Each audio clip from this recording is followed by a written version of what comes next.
It is your boy, Big Cool, coming to you from Colossal Sports TV with another live stream. This is the rundown, and I'm here with my partner, Cheetah Head. Speak to him, fam, before we get knee deep in these topics. What's going on, fam? Just back for another good Sunday talking about this boxing. Oh, yeah, man. All right, first topic. Vergil Ortiz did something that hasn't been done to Antonio Orozco, or however you pronounce my man's name. He became the first guy to stop him when he scored a 6-round TKO last night, headlining in his hometown. Wasn't it in Texas, right? Yep, Texas. All right, headlining in his hometown of Texas. I didn't get to watch the fight with my man Bakari. My man Cheetah Head did get a chance to check it out. What's your thoughts on his performance, and how far do you see him going? Do you think he can be a star, superstar, pound for pound type fighter? Not at the moment, but I think he can definitely go farther. Because it was funny because he has good technique. He got good, punch variety. He's a solid fighter. Mm-hmm. But the things that I don't like about him is like he seemed to think that he can punch harder than he can. Mm-hmm. And he one of them guys that get in there and just throw all hard punches like he think you about to fall over. Yeah. And then that kind of lead to him once he starts getting there and just throwing all them hard punches, especially like last night, then he get into like that firefight and brawling type shit. And then once he does that, he abandoned a lot of the stuff that make him a good fighter. And so, and it's funny because in the lead up to this, I think I watched a fight with him like a couple years ago, and he was doing the same shit, like just abandoning all his skill for that machismo shit. And if he's getting caught at this level, if like let's say you throw him in there with like a Spence or one of the elite guys, like man, he's gonna get murderized.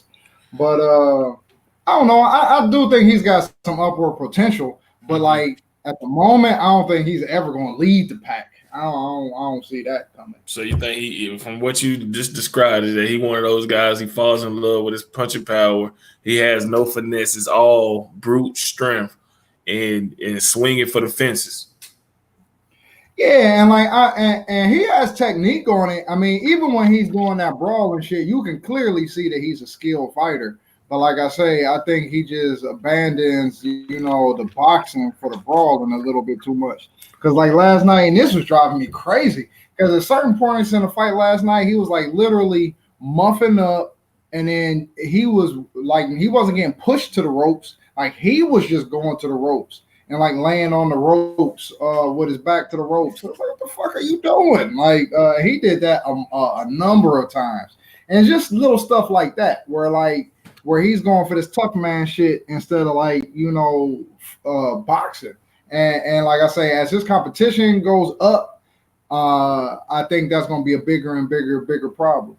All right. Well, it seems like he needs to be able to add a little more finesse, add a little more ring IQ to his arsenal. You know what I'm saying? Not really give up ground if he don't have to.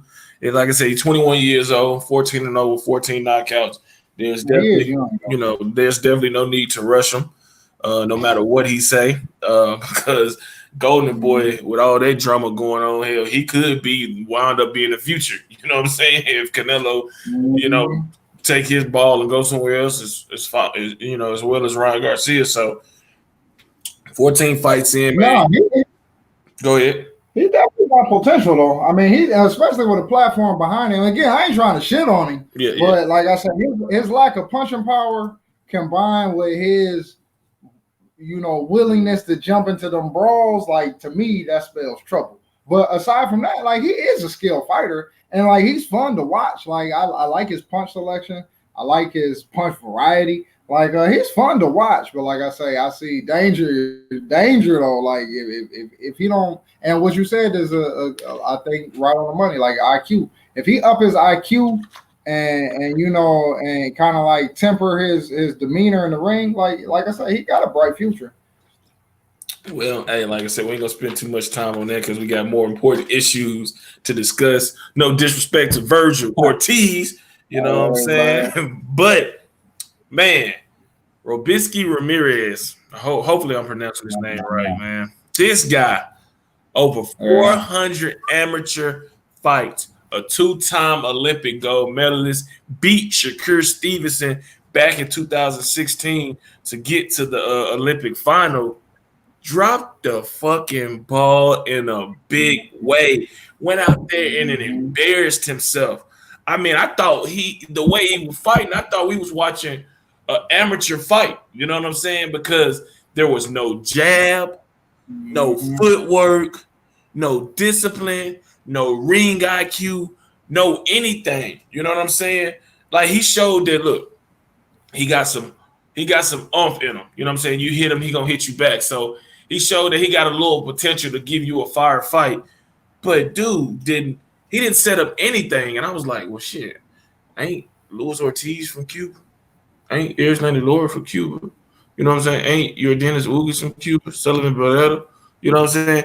These guys all show some type of technique, the basic having a jab. You know what I'm saying? That's the first thing that's one of the first things you're taught is the jab. That is the most important punch in your arsenal. You know what I'm saying? Not last night. Shit. And the thing about it is that when he was in close, you know what I'm saying? He exposed himself. He squared up. He dropped that right hand, and Adon Gonzalez came over with a left hand, overhand left, and dropped him. And I'm thinking, all this hype for a guy. I was expected to be dazzled, to be like, oh yeah, this motherfucker, him and Shakur Stevenson need to fight next week. You know what I'm saying? That's how they was talking. And then this motherfucker didn't use no jab, didn't use no footwork, didn't use nothing, man. What was your assessment of that surprising debut from Robeisy, whatever the fuck his name is, Ramirez?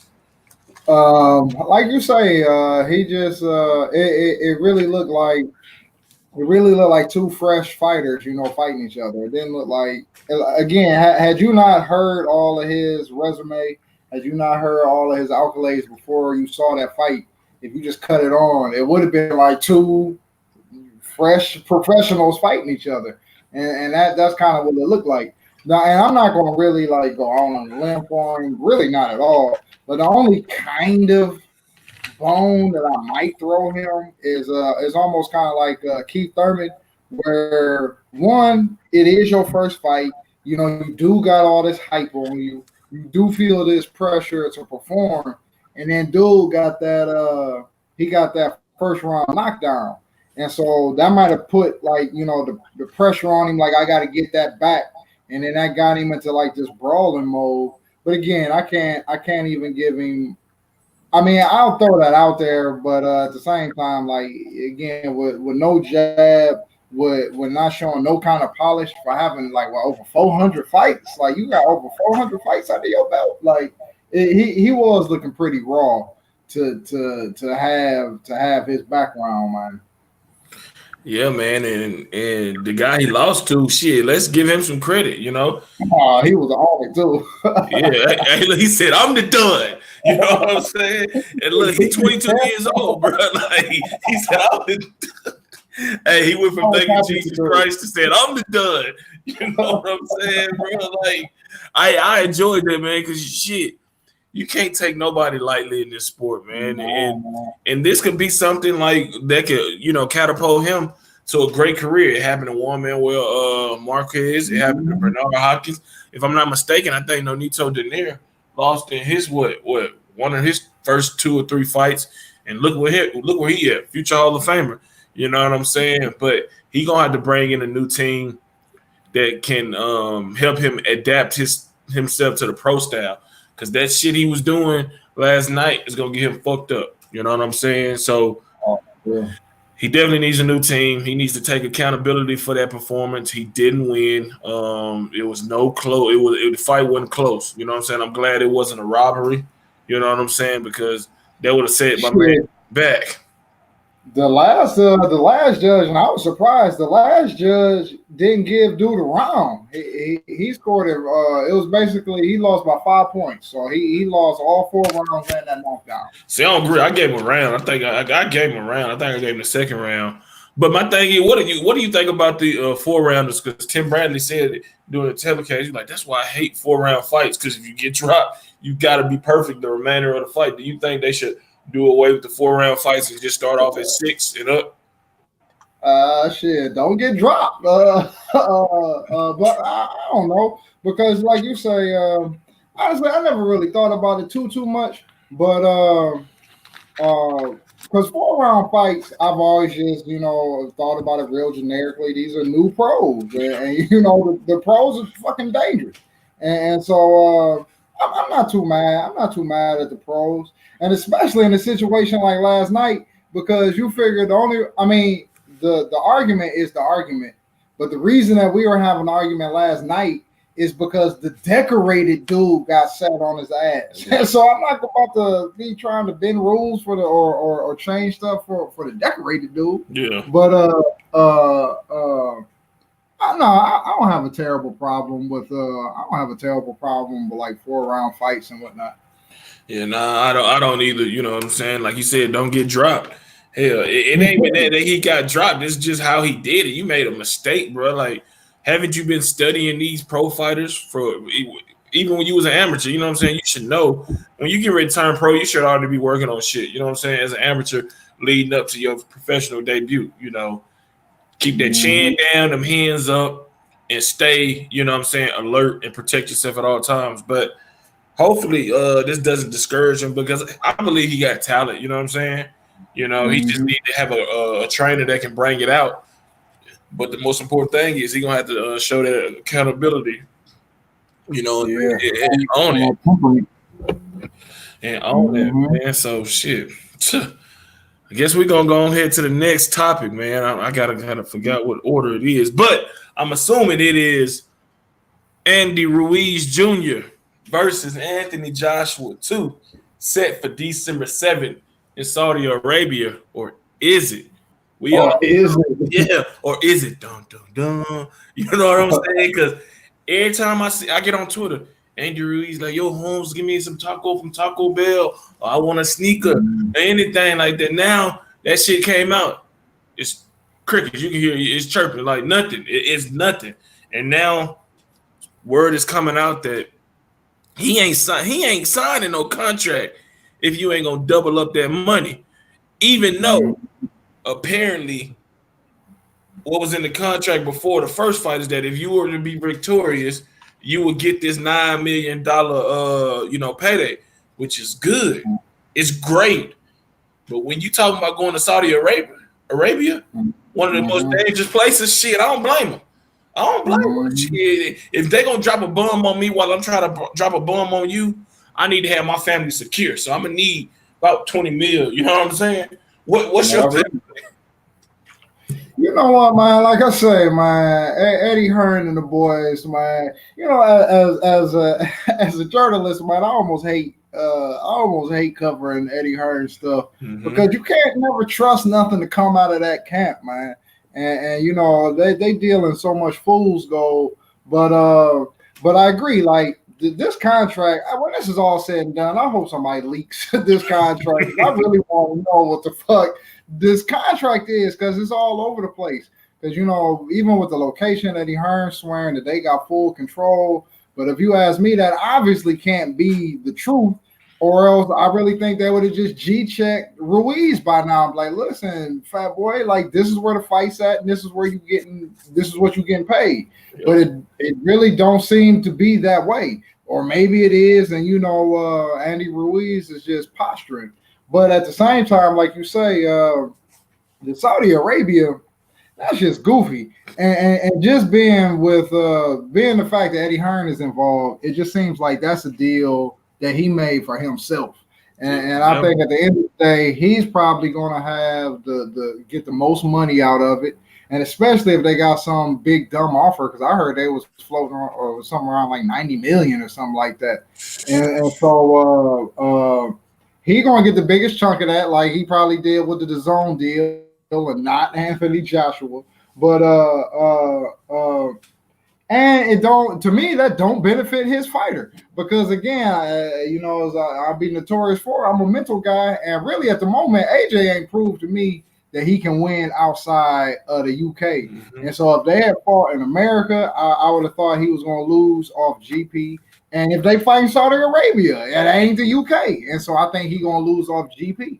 But just even for the boxers, like, what kind of atmosphere is that going to be? And like, who is even going to show up to that fight? And who's flying out to the fucking Saudi Arabia to watch the fight? Like, and for Anthony Joshua to be and he did the exact same shit with Wilder, but all my I owe it to my British fans. Like, and then you left them out to dry again. Yeah.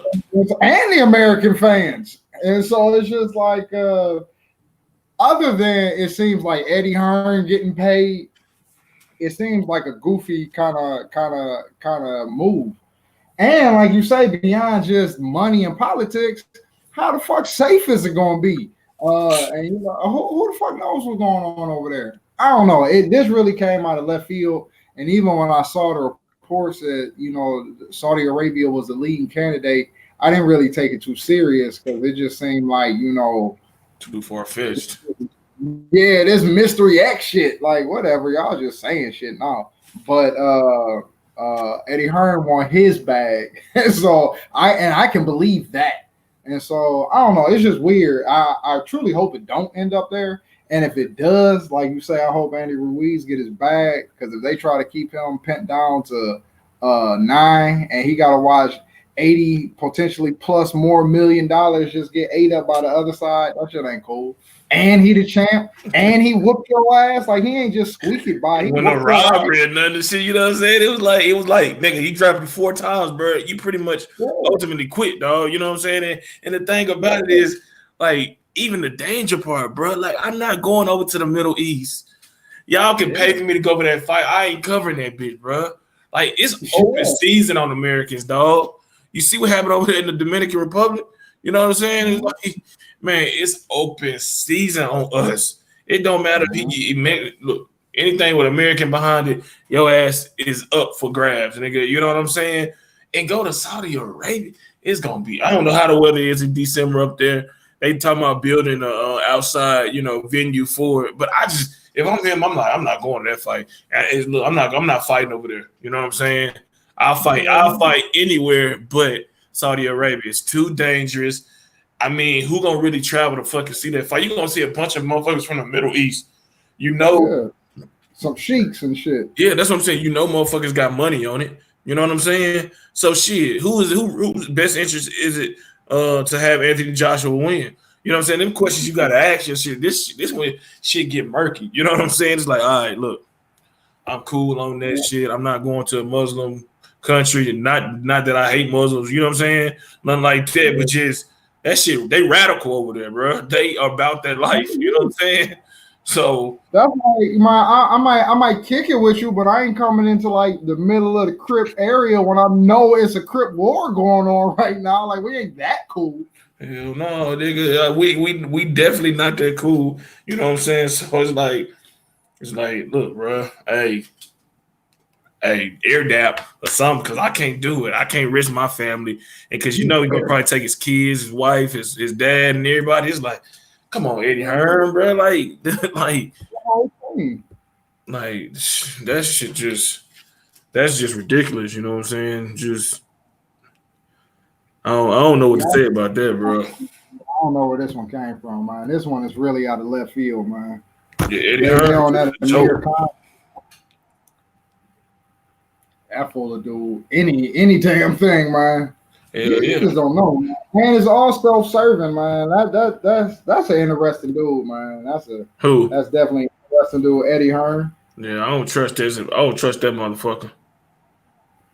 Oh, you literally can't, man, because he'll say anything, like him, hating, whatever. you cannot deny that man will say anything. He'll say anything one day, and then the next day it'll be like, nah, man, that was bullshit. Yeah, it's in Huntsville, Alabama. The fight is. It's like, okay, all right, bro. Like, is it really, or you just talking shit? You know what I'm saying? But it's his job to do what's best for him. But it's also the job of Anthony Joshua to open his fucking mouth. Look, dude, you still that what's in the contract? The fight is gonna look. If it ain't taking place in America, then it's taking place in the UK. If I'm Eddie Hearn, if I'm the Anthony Joshua, I'm telling them that shit. You know what I'm saying? I mean, that's simple as that. I'm not going to Saudi Arabia. You know what I'm saying? So And what time would that fight even air? maybe two. Maybe. So nah, but but assuming but let's assume they do go. Let's assume they do go. Let's assume nobody gets terrorized or kidnapped or nothing. Like again, I believe that Andy Ruiz will be. I believe he will get the benefit. If all else is even, I believe that that'll still benefit Andy Ruiz more because if anything, like I say, man, Joshua has not proven to me that. I mean, I ain't like I'm the god of boxing, but he ain't proven to me that he can fight or win outside of the UK. And so to me, I still need to see him come back and do that in the US. And if they went over to Saudi Arabia, I think that'd be very awkward for both fighters. But I think it would be more awkward for Joshua because he'd be like, well, shit, like, I ain't even proven I can do this over there. And I got to do it over here. And like I said, I know that. And again, he talking about I need the crowd energy to transform him like he's fucking He-Man or some shit. But that audience ain't going to be all rowdy and that ain't going to be the audience that he need to, give him that juice that he's looking for. And so, like I say, even if they do go over there, I still think it benefit Andy Ruiz. And last thing I'm gonna say about it, if his mom was fucked up coming over here to America, going to the Middle East, that's the dangerous, you know what I'm saying? A dangerous fucking country. That motherfucker might not even make it. He might not even make it on the plane to Saudi Arabia, bro. That's what it is, bro. Like he's stupid as fuck. If he knew he got mental issues over here to coming to America, he got to know they're gonna be doubled twice. Now with only having to prove that he better than Ruiz and get those belts back, but now you're doing it into a foreign country that's even worse or more dangerous than America, just off of how they've been brought up in their religious beliefs and their feelings towards Americans. You know what I'm saying? So, that's a great point. So I mean, like you said, over here it was purely mental. Like it was just all your nerves. Like nobody was about to run up on you and do shit for your family. But like over there, they might take y'all all out, cuz. I was gonna say you better have some security protocol. Yeah, some motherfuckers that can't be bought. You know what I'm saying? So shit, because obviously, if this was a money grab, which it was, that lets you know right now. Anybody can get bought, which we already know, but Eddie Hearn was bought for whatever amount of money it was to take his fighter and Andy Ruiz and everybody else that's associated with these guys over to, enemy territory just for a fucking fight that, look, let them build their own fighter up. You know what I'm saying? Or some shit like that. That sound cruel, but I ain't trying to be no fucking no guinea pig, no experimental bunny trying to make some history over in Saudi Arabia. I don't even speak Spanish. Shit, so y'all kiss my black ass. That's what if I was Joshua, I'd tell him. And if I was Ruiz, I'd tell him, look, no Holmes, no Bato, no CC speak no English. No. So shit. No, that's all legit, man. That's all very legit because I mean, obviously I don't know, but like let's assume a lot of this stuff is true with the knockout and the panic attack and all of that stuff. It very well could be that Eddie Hearn is just trying to cash this boy out. Like, man, he's done. And there's like, even if he squeaked by Andy Ruiz, there's like he ain't getting past Wilder. He ain't probably gonna get past these other Fury. So Eddie Hearn probably is looking at cashing that boy out, which is sad. But cash him out in the UK, please. Turn this back on you in a heartbeat, man. Yeah, he don't give a fuck. $100 million. Oh shit, you have anybody can get it. Anybody can die as long as it's not me. You know what I'm saying? So yeah, we had to see, man. But I don't even know what a fight in Saudi Arabia look like. But I guess if Eddie Hearn get his way, we're gonna find out December 7th, live on the Zone. This is the most never-ending story, though, man. Like this, they enacted their immediate contract clause like over a month ago, man. Mm-hmm. And it seemed like the only real thing that they had to come up with was location. And it's just like, and really, it seems like that's still up in the air. I mean, like Eddie Hearn and them is talking like that's finalized, but the other side ain't saying it. And so this is just the weirdest negotiation, man. Yeah, I mean, it is one of those things that's just kind of like, damn, bro. Like it come down to this. It was either UK or America. No ifs and buts about it, man. No ifs and buts about it. But you know, it is what it is. I'm pretty sure they'll get it worked out eventually.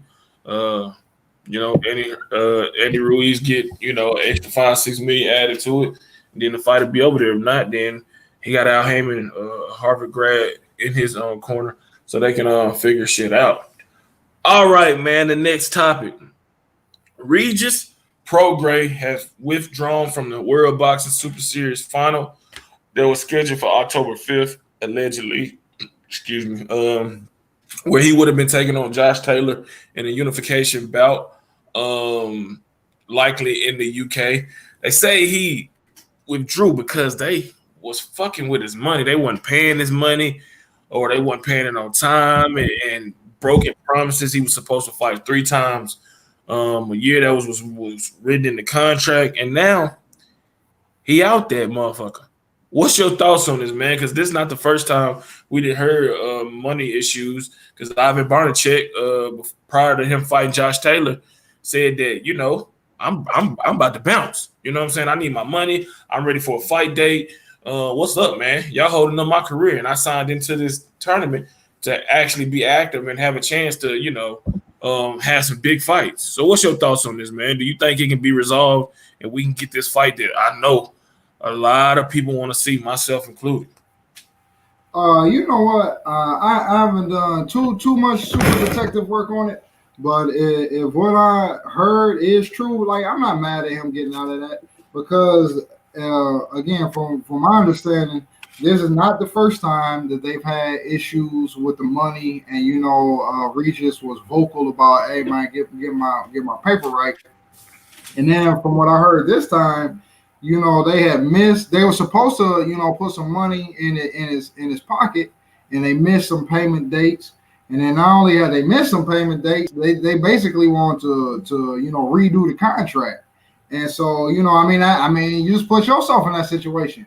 If you say you gonna do some work, and then somebody say they're gonna pay you on the 1st and the 10th, and then it's the 17th. And they still ain't paid you, but they talking about, oh no, but I'll pay you next 30th. It's like, man, you ain't gave me the money you ain't supposed to give me. Yeah, I ain't gonna keep taking your word, and you done already broke your word. And so, I mean, if all of that is actual factual, you can't be mad at nobody being mad about their money. And then, like you say, beyond just the money, like this is my career. Like I'm not gonna be this age forever. I'm not gonna be this physical ability forever. And so I gotta get on it now. And so like I said, if all of that's true, I'm not mad at him jumping out of that contract. And then I'm not gonna say this is why he did it. In fact, I don't believe it is. But it's just a happy coincidence that he's having these issues and jumped up out of this tournament, and then Adrien Broner is out here running his mouth because to me that is I think that's a win-win fight for both of them personally. Yeah. Because Broner, if he dropped back down to 140, he get a very credible opponent, and he gets basically an immediate title shot. And so if he wins, I mean, obviously he got a game. Yeah, it's a very, very, very big if. But if he wins, he got a respectable scout and a title.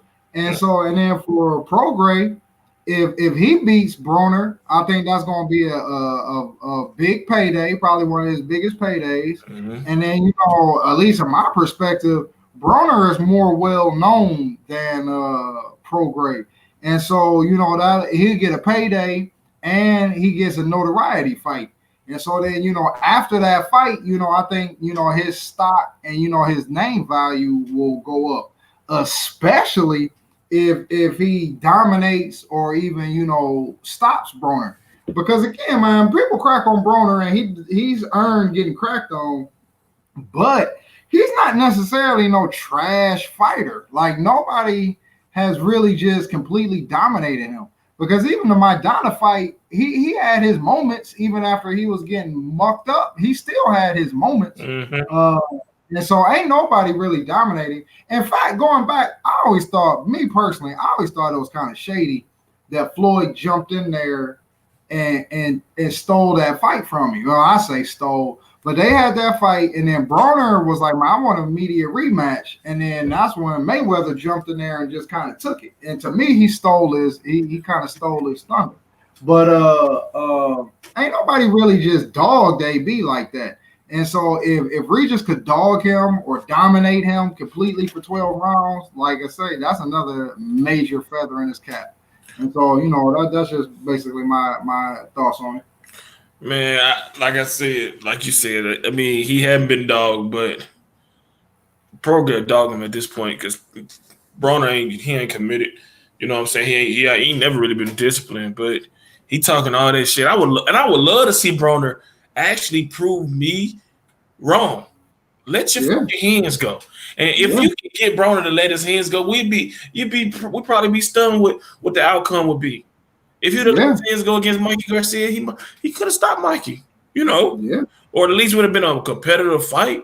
We're like, maybe a rematch, or maybe he won a decision. You know what I'm saying? If you'd have let his hands go, Manny Pacquiao, it'd have been a competitive fight. You know what I'm saying? It would have been a better fight. Maybe he got the victory. You know what I'm saying? It's like, dude, like you can fight. You have a great chin. You got some solid skills. You got a big personality that keep attracting fans to want to see you fight, whether they want to see you win or lose. You know what I'm saying? But I just don't believe in him no more. So I'm not even gonna give him the benefit of the doubt. But I just say this: one day he gonna surprise a lot of motherfuckers and win a fight that he's not supposed to win, and he gonna have his moment, and that's gonna be his career moment right there. And then that motherfucker can retire and sell off in the sunset and go sell some 8 balls and snort a line and shoot up some heroin. You know what I'm saying? But back to Prograis.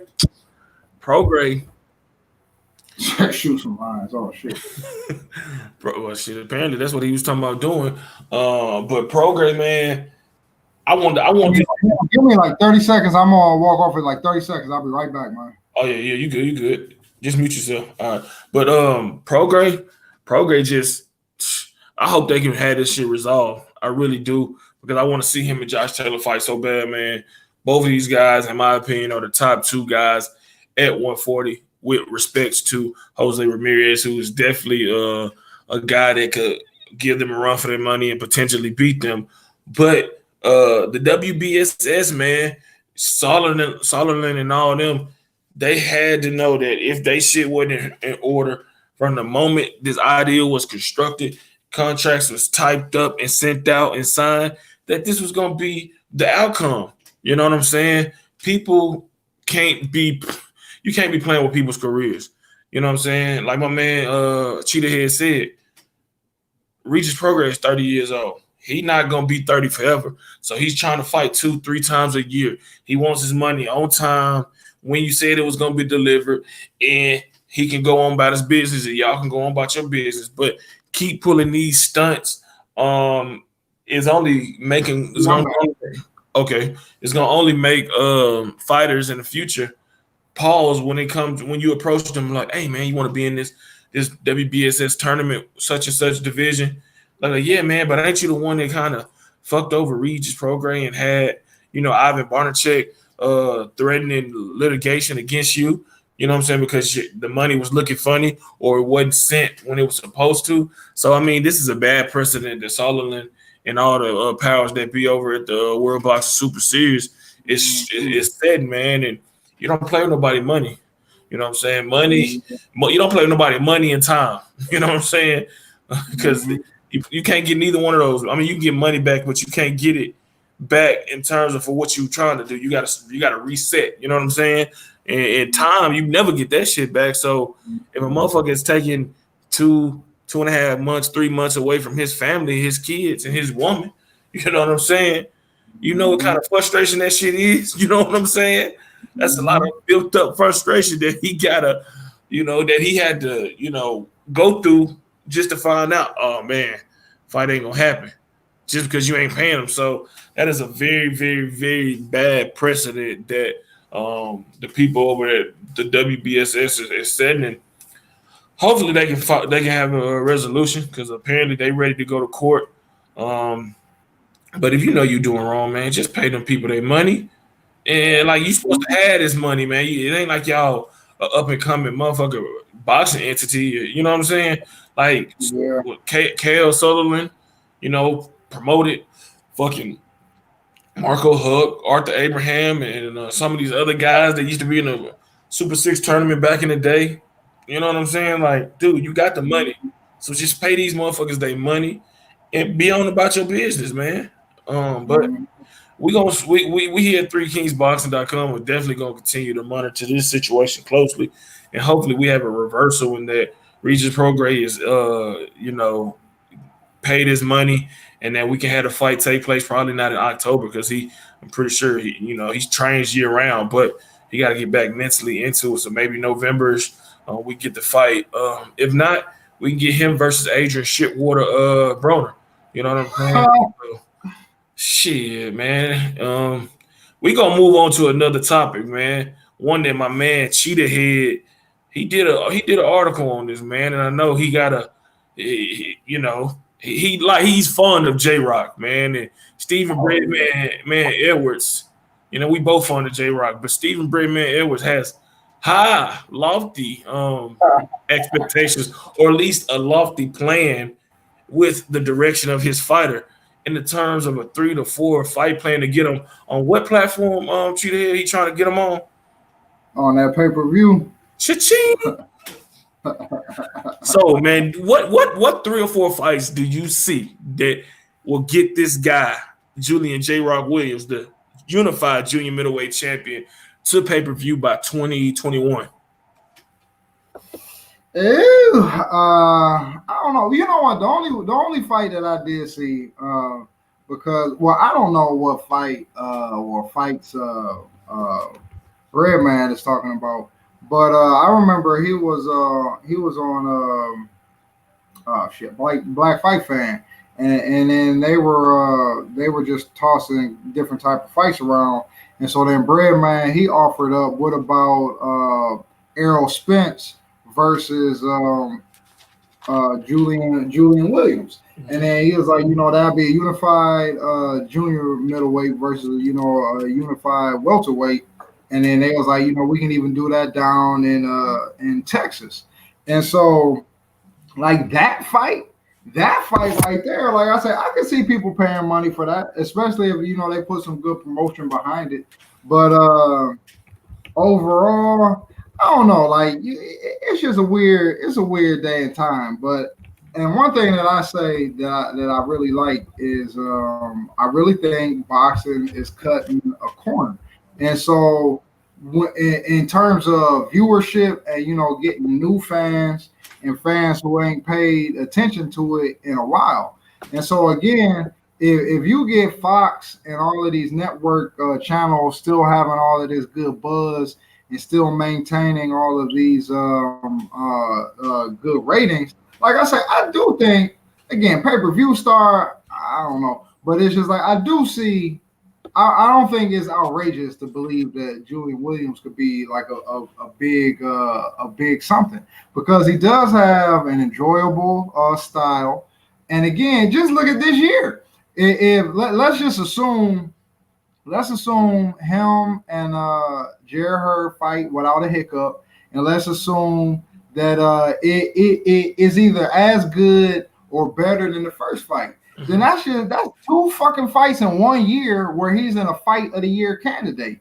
And so hell yeah, they can market that next year, especially if he fights somebody. If he fight if he fight and beat Hearn again and then unifies with the winner of Harrison and Charlo, then hell yeah, I think turn into a nice little product, especially for the newcomers to the sport. Now again, but pay per view, and it's not even no knock on J Rock, but it's just people act like pay-per-view stars is Kool-Aid or something like that. And you just gonna go in the cabinet, you're gonna get you a dish, you're gonna get you the water, you're gonna get you the Kool-Aid, mix it all up, and then boom, you got your pay-per-view star. And it's just it ain't like that, man. It ain't like that. And so it's kind of hard. It's kind of hard to become like a consistent pay-per-view star in and of itself. And so I don't know. I don't know if I see him being a pay-per-view star, but I definitely could see him being on a pay-per-view or two. But just a Floyd Mayweather, Manny Pacquiao. Every time you see this dude, they go on the pay-per-view. I don't know about that though. I don't think so, but he does talk a little bit. You know what I'm saying? He got some personality to himself. And he's very boisterous. He's very opinionated. You know what I'm saying? And his religious stance can also either be a drawback or something that has people attracted to him. You know what I'm saying? Because of just that whole aspect. But he's definitely a very good fighter. I think that he's good enough to be on one or two pay-per-views, depending on the opponent. Like him versus Spence, would love to see that on pay-per-view. You know what I'm saying? I mean, that would be a great fight. Both guys unified. The story of Julian Williams, the father overcame, early career adversity, went into the former champion, Jerry Hearn's hometown, not only beat him, but beat the hell out of him, dropped him, and made a resounding statement. You know what I'm saying? I think that, he can, but at the end of the day, I don't think he needs to. You know what I'm saying? I don't think he needs to. As long as his money is right, you know what I'm saying? And everything is on the up and up, and that he's getting that exposure where, people around parts that's outside of the North, Philly, Baltimore, Washington, DMV areas know him, then I think that's good. You know what I'm saying? Because our opportunities will always be there if he continues to win, market himself, you know what I'm saying, and develop a worldwide fan base. So I don't think it's necessary that he needs to be a pay-per-view fighter. But, I mean, the fight with Spence will definitely be pay-per-view. I think, of course, if you fight Canelo, that's going to be – well, it ain't going to be pay-per-view because he with his own unless something changes. But, I mean, Spence is definitely the pay-per-view. Y'all three that's watching, make sure y'all hit that like button, man, and drop a comment. We appreciate y'all for tuning in. But, like I said, I don't think he ever going to be some major pay-per-view star. But I would dish out $50, $60 to watch him fight, depending on who it's against. If it's Spence, sign me up. Hell, if it's Porter, I ain't gonna say Porter. No, I love Porter, but not pay per view. Depends on how they stack that undercard. What up? What's good, Lawrence? No, especially like if that dream fight, the overall dream fight that they were talking about, where you have Spence versus Williams in Jerry Jones' world and on Juneteenth weekend, like I mean, that don't get no better. And you know what? And I now from a personal standpoint, I really like that angle where we've been hearing about these Mexican holidays, and like again, no disrespect. I mean, respect to them. Y'all got your holidays, y'all been getting shine on them. But in a sport that in so many ways is dominated by black athletes, it would be dope to start a trend where black holidays and black major events start becoming the theme or the target for basing major fights around. And to me that would even be cool because and J-Rock could be like you say, he's Muslim, and again, whether people villainize that or identify with it, I think that could be definitely utilized in marketing purposes. If he really started targeting black holidays and made an issue out of that, I really believe that could, make him a name that people are talking about for good or bad reasons. And even, his stance on VADA and drug testing, because he seems to be one of the new vanguard of, we ain't fighting no dirty fighters. And it seems like he's about to stand 10 toes on that. And so, like I say, he's got his fighting style is entertaining, and I think really top notch, just period. But then, he's definitely got variables outside of boxing that I think that can make him like a major, that can make him a major talking point. And so, no, I really think his future is bright, man. Like you say, I'm high on them, man. And to something you spoke to earlier, he can be pay per view, but I know him and Breadman, they talk a lot about making money outside of boxing and investing in real estate so that he doesn't have to box. And so and if I'm not mistaken, I want to say J Rock said that both of them are pretty much comfortable now. Mm-hmm. And so, I mean, obviously, Breadman wants to keep functioning as a trainer, and Williams is not ready to retire yet. But it seems like already right now they're fighting more for glory, and they're fighting more for legacy than they are for money right now. Mm-hmm. And so, and if that's the case, if you're just gonna be chasing legacy fights and tough fights, that's even going to add to his mystique, I think, even more. And so, no, I think the future is bright for him. But like I said, it's no knock on him. But just becoming a pay-per-view star just ain't no quick fix type thing. And to your point about the June 10th, I mean, like Juneteenth, excuse me, holiday. That's what is in the June, right? I think June in Texas, ain't it? Don't it take place in June? Yep. I mean, you can have it around that. I mean, Black History Month. I mean, if you really want to dive down to expand on it, have a big fight on the week of or weekend of Dr. Martin Luther King's birthday, titled "I Have a Dream" card. You know what I'm saying? I mean, it might seem corny now, but you know what I'm saying? These fighters do start, not just black fighters, but if we just gonna single out, our historic, moments in time and holidays are for us and years designated for us or times of the year designated for us, then yeah. I mean, I can see you doing that, see them doing that, you know what I'm saying? And having big cards and weekend of Martin Luther King birthday and Black History Month, having, one or two big fight cards and then on June 10th. So, I mean, yeah, I think that's a great idea that that could be expanded upon and actually happen if the right fighters are placed in those, in those times. You know what I'm saying? And I think that J-Rock would be the perfect fighter with the perfect trainer for it since he brought the idea up, to make that happen sometime next year, man. So, yeah, I mean, I'm all for it, but I can't wait to December 14th for this rematch. Jerry Hearn, you need to be signing the papers and rolling into that VADA shit now. You did it the first go around. Let's not fuck up now because you lost. Now you still need to have that same confidence you had going in, but when you thought J-Rock was gonna be sweet, you know what I'm saying, and easy pickings. So yeah, I ain't exactly nervous, but like you say, man, go ahead and sign them papers, bro. Let's get this done. But I'm not too worried about it because, like I said, I look at him as pretty much an honorable fighter, and really, I look at him as an honorable fighter. Like I said, you did it the first time, and so and especially in this day and age. If he really kicked up dust and didn't sign it and just because I ain't doing it this time, like, man, you know how shady and suspect that would make him look, man? Hell yeah, bro.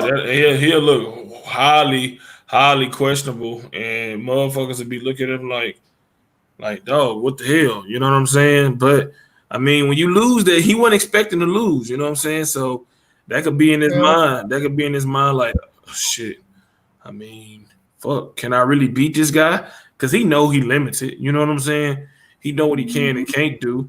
But shit, I mean, he gonna have to make it do what it do if he wants to regain those titles, and if he wants to actually get this fight off the ground, he gonna have to sign those papers and abide by the champion's rules, which is something that should be no problem anyway. You know what I'm saying? But we know how that shit is for some of these fighters. But two bonus topics has been added, man. Major news. 3kingsboxing.com. I'll post a link in the description box right now as we going live. But the rumor is Billy Joe Saunders has signed a promotional contract with Eddie Hearn that is expected to be announced this Tuesday, August 13th, at a press conference in London. What are your thoughts on that? Before you answer, let's consider everything with this move. Demetrius Andrade and him got some history. Canelo Alvarez is over there. Gennady Golovkin, Daniel Jacobs, Callum Smith. So, what's your thoughts on this, man? No, basically like you say, because I was looking that up and I have wrote a lot of them names down. But I think that's a good move for Billy Joe. And obviously, I don't think he jumped shit with what's his name? I Frank got Eddie Hearn, Frank Warren. I don't think he jumped shit with him just because, and I don't think he jumped ship just to fall in the water. I think he was jumping ship to jump on a whole nother ship. And so if he was to hop off the one crew and then jump on with Eddie Hearn, like I think that's a good move for him. Because like you say, man, it's a bunch of good names over there. Now, will he fight any of them? We'll see. Because I was looking at that too. Like Billy Joe, not like in terms of skill set, I like Billy Joe. Like Billy Joe, he got some moves on him, but his resume is not all that bedazzling. It's just like he don't have too many. He don't have too many. Notable. I mean, he's got recognizable names on here, but other than like Lemieux, like fuck is you really talking about? And then, yeah, and then he was hemming and hawing with Triple G. It seems like he be wanting the Canelo fight, but I'm questioning if he would even take that. And then obviously he is signed to fight with Andrade, and then we saw that nonsense happen. But honestly, if he did go to Eddie Hearn, that's the fight that I would want to see is finish that, because I don't think Canelo's going to fight. I don't think Canelo's about to fight Alvarez, or Canelo's not about to fight Andrade. And so, like, I'd like to see them finish that old business up, and hopefully Andrade leave all his pirate shirts at the crib, but then let him and Billy Joe get it on, assuming he goes to a matchroom. But if he gets with Eddie Hearn, I think that's a good move. Oh yeah, Lawrence said he think Billy Joe will fight mandatory Eric Bazian from Canada, and Callum Smith will fight Ryder, maybe on the same card to build up a unification early 2020. I think that's what it is too, man. I think so. I mean, at this point, honestly though, they should fight each other. You know what I'm saying? Well, what's the build up? Nobody. I mean, yeah, I can see you building up over there in the UK because those are two well-known guys. Saunders is a two-division champion, holding that WBO belt at 160 as well. Callum Smith is the winner of the World Boxing Super Series tournament, beating George Groves. So I don't think this necessarily need to be built up because the UK probably has the greatest fan base in terms of boxing fans in the world, and they support you. Like, it don't matter if you 18 or 0 and 100. Oh shit, they respect you. You know what I'm saying? They got that camaraderie and just that natural support for one another. So I think that they could just say, "Hey, the fight's gonna take place December 14th. Boom, boom, boom. All right, the O2 Arena or at Cardiff or wherever the fuck them arenas is." You know what I'm saying? And like, oh, okay, all right, Mike, let me get some fish and chips, and we on our way. You know what I'm saying? So I mean, that's the great thing about it. But I mean, a little build up would be horrible either. You know what I'm saying? Because he got to make his debut, so they probably ain't gonna make it happen. First fight against Callum Smith, unless both guys are adamant that this is the fight that they want to happen next and no other fight.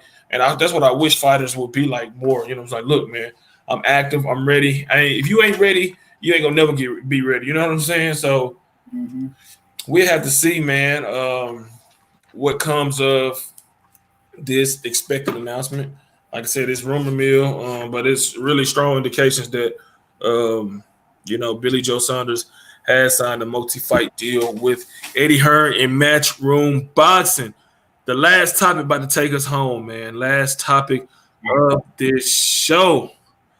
Tim Bradley says that Errol Spence Jr. is ducking Terrence Crawford.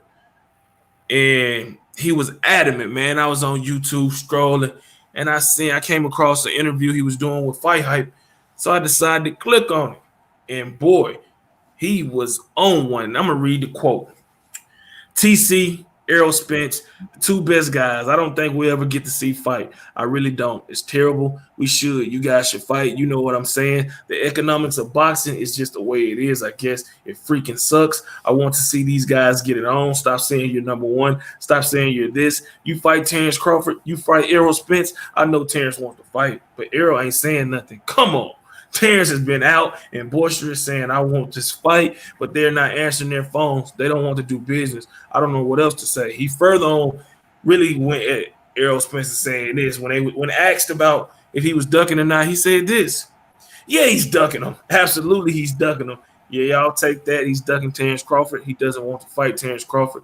I'm telling you that right now. If he wanted to be considered the best pound for pound in the game or number one or two, he'll fight Terrence Crawford. I know there was a lot to take in, Cheetah Head. But what's your thoughts on the company, man? Donovan Nab Boxing, Tim Bradley. What's your thoughts, man? Man, Tim is funny. And, this is a side note, man, but what's a real pet peeve of mine on the telecast when I can't think of his name, but the co-host, he's always calling Tim Bradley Timmy. That just gets on my nerves so bad, man. Joe Tessitore? Yeah, Joe Tessitore. Tell me about this, Timmy. Timmy. That's a full-grown man. Stop calling that man Timmy on air. Like, calling Timmy off the air. Anyway. Shit. The undertones. Yeah, I don't like that shit. But anyway, that's my personal opinion. But I don't think like you say, there was a company, man. He kind of say anything these days. And that's funny because as much as I enjoy Tim Bradley as a fighter, man, I dislike him as a commentator, man. But like I said, I liked him as a fighter. I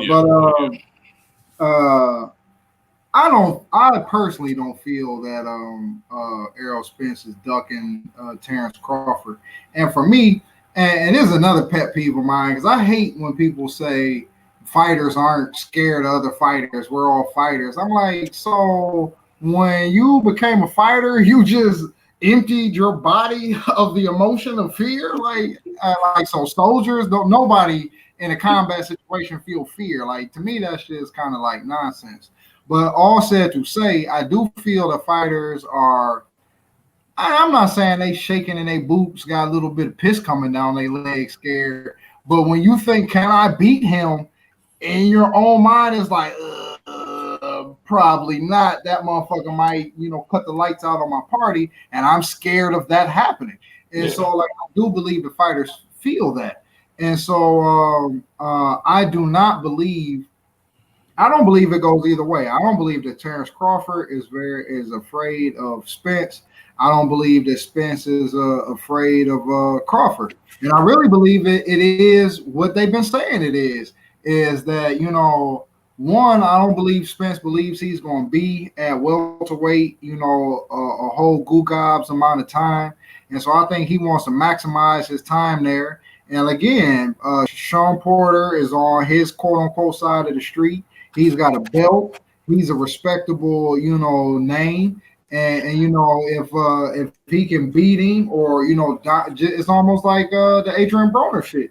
If he can stop Porter, if he can completely dominate Porter for 12 rounds, that's some jaw-dropping shit that we ain't never seen before. And so again, if a motherfucker say, I'm not gonna go kill that lion with my bare hands, I'm about to go kill that bear, it's like, am I really gonna call him a pussy?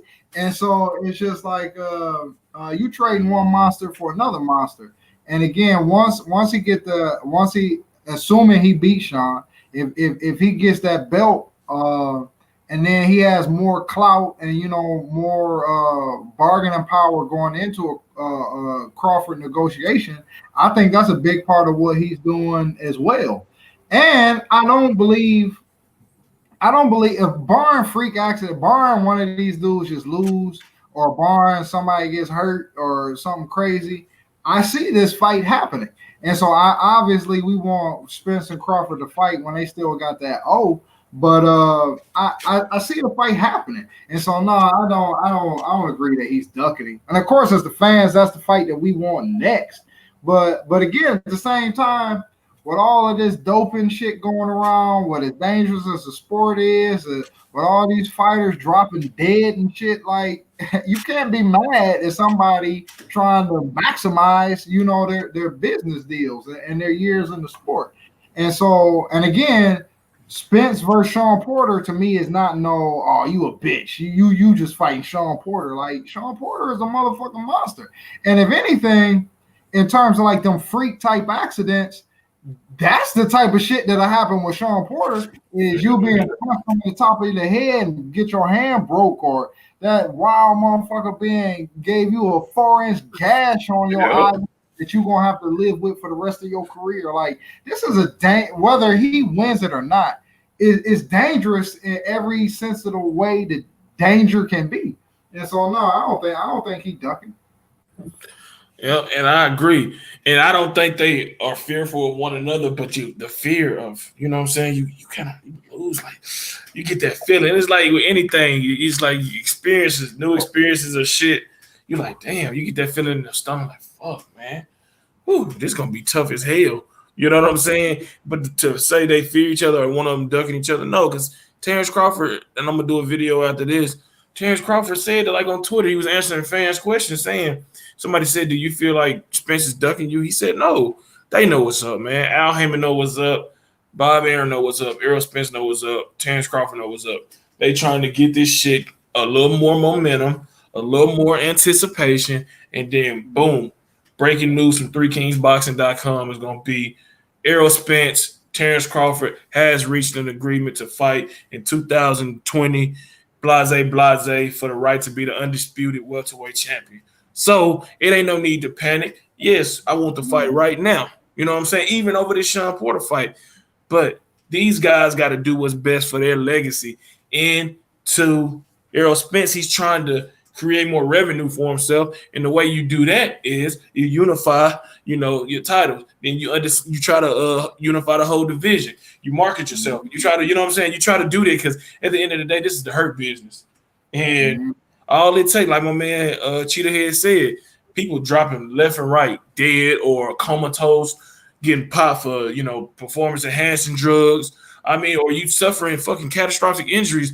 Or fucking, what if he get, God forbid, he get headbutted and fucking detached retina fucks him up for the rest of his life. You know what I'm saying? Career over. You know what I'm saying? So it's like, you can't rush shit that's meant to be. You know what I'm saying?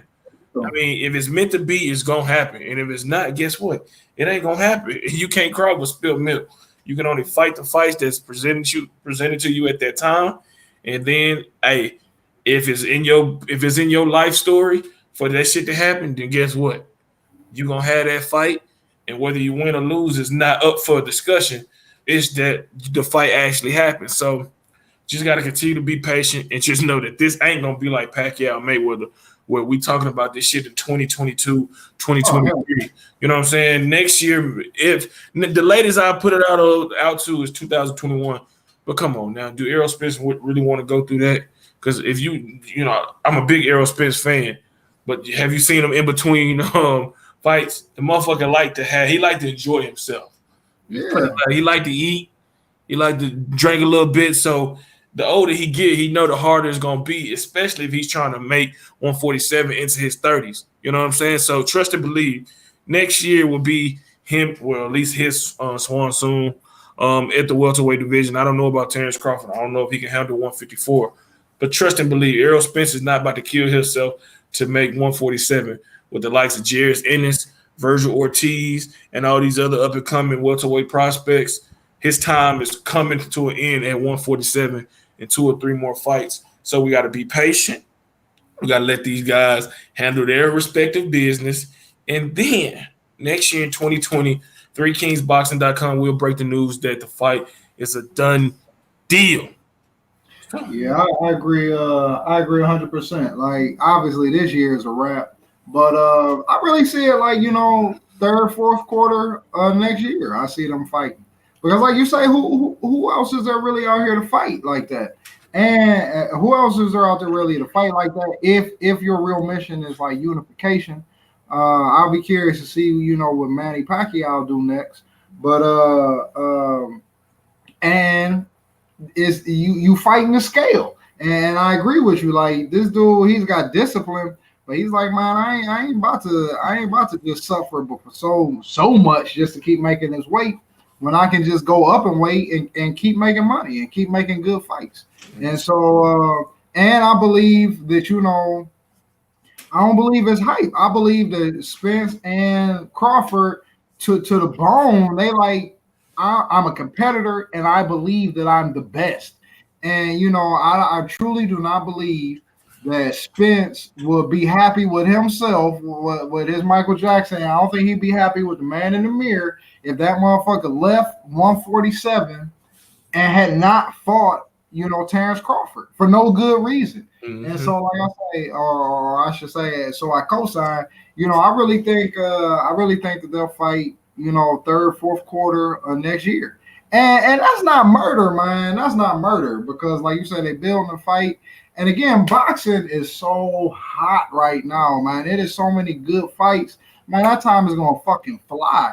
And again, it just really baffles me. It does and it doesn't. But it really baffles me that people are sleeping on this fucking Sean Porter fight. Like, I'm excited for that fight. Because, like, if people think that ain't going to be one of the best fights of the year, man, they smoking that good dope, man. But that's going to be a dope-ass fight. And when that fight is over, ain't nobody going to be talking about that motherfucker was ducking trying to use Sean Porter. And I do believe Sean Porter when he say he is going to be the person that makes Terrence or Errol Spence look the most uncomfortable. And I'm not saying he's going to win. I'm not saying he's just going to like G-check this motherfucker. But I do believe at different portions of that fight, you are going to look up and be like, damn, what the fuck is Spence going to do now? Because Sean Porter's bringing some new wrinkles. He's going to bring some new wrinkles to that match. Hell yeah, bro! I can't wait to this motherfucking fight, dog. Like for real, every time we bring them up, I'm excited about that fight. Simple as that. I'm excited about that fight. It's gonna be some shit, man. And look, if Sean Porter win, he win. Don't be doing other shit, y'all fickle fans. Because, like I said, we fans of certain fighters, but at the end of the day, we sleep good regardless who wins because we don't have a horse in the race. Do we have a preference just because better quality fights?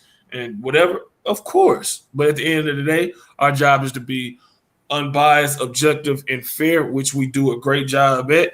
And September 28th, may the best man win, whether it's Errol Spence or Sean Porter. Just know that we going to be all up in the mix in California covering this shit. And we're going to give y'all great analysis leading up to and after the fight. So with that being said, me and my man Cheetah Head are out this bitch. If you like the video, give it a thumbs up. Drop those comments in the comment section down below, giving us your thoughts on this. Be sure to check out 3kingsboxing.com every day, every hour of the day, because we always dropping some. Make sure you check the Facebook page as well. We post video content as well as our articles and poll questions over there. Follow the Twitter at 3kingsboxing. Follow the Instagram at 3kingsboxing. Cheetah Head, let them know where they can follow you at on your own personal social media website, social media sites. On Twitter, it's Bakari Simpson, and of course, like I say, 3Kings, 3kingsboxing.com, and on Instagram, it's Bakari Simpson 444. Yeah, he be dropping the eye candy on there, so y'all will get a good y'all will enjoy what he posts on there, man. So we out this mug until Wednesday at 7:30. Peace.